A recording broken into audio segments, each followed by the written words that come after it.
اپنا خیال رکھنا صوفیہ، طیبہ نے گلے سے لگاتے ہوئے اسے کہا تھا۔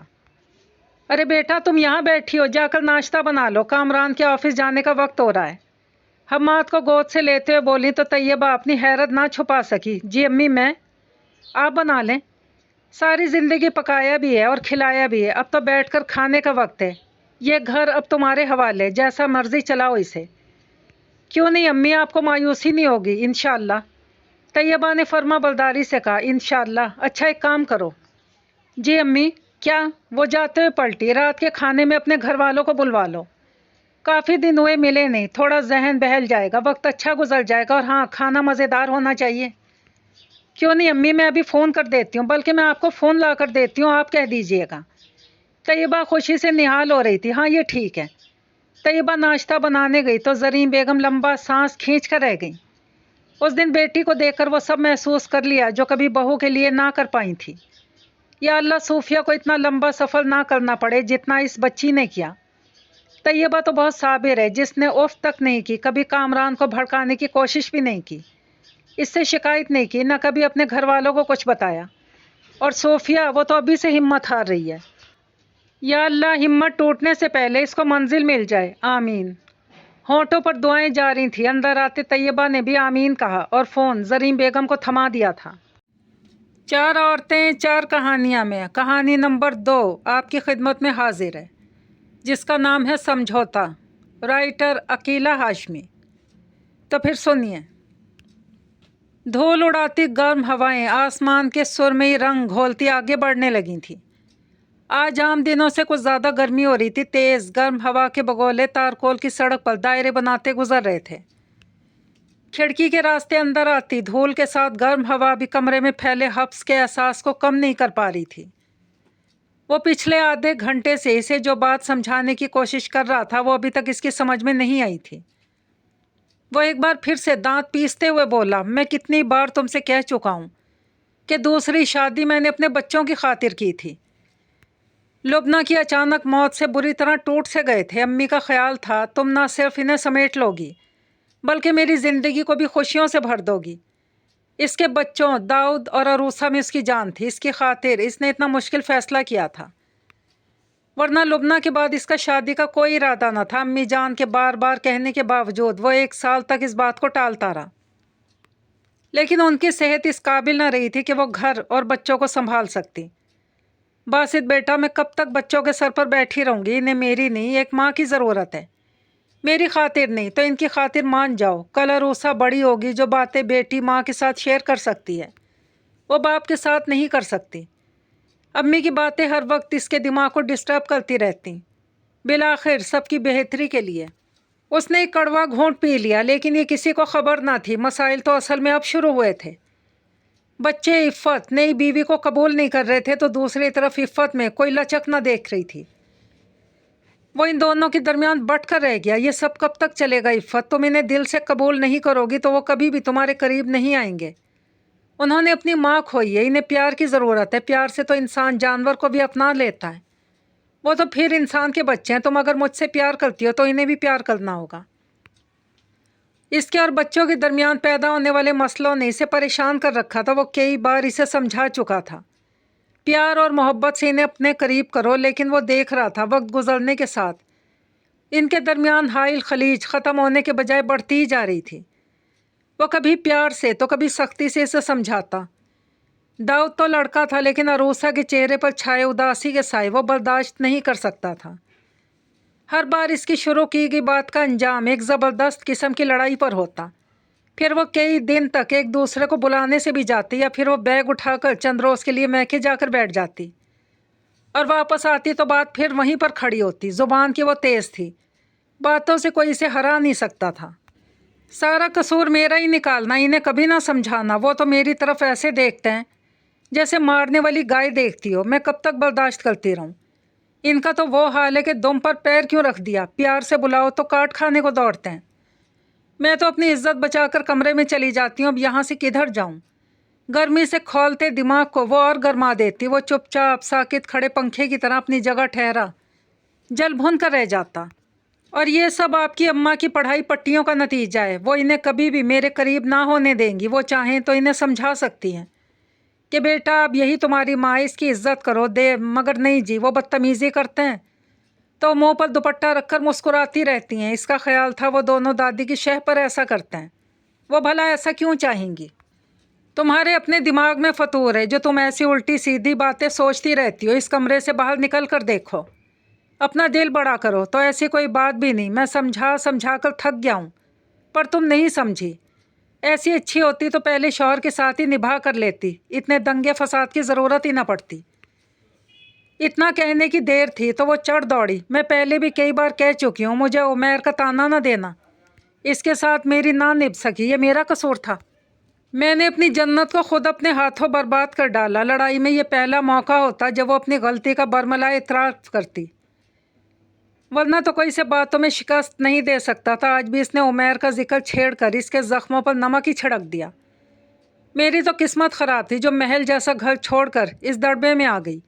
یہاں نہ ڈھنگ کا کھانا ملتا ہے، نہ پہننے کو کپڑے، ایک بس دن رات دل جلانے کو تمہارے بچے بیٹھے ہیں، جو کسر رہ جاتی ہے وہ تمہاری ماں پوری کر دیتے ہو۔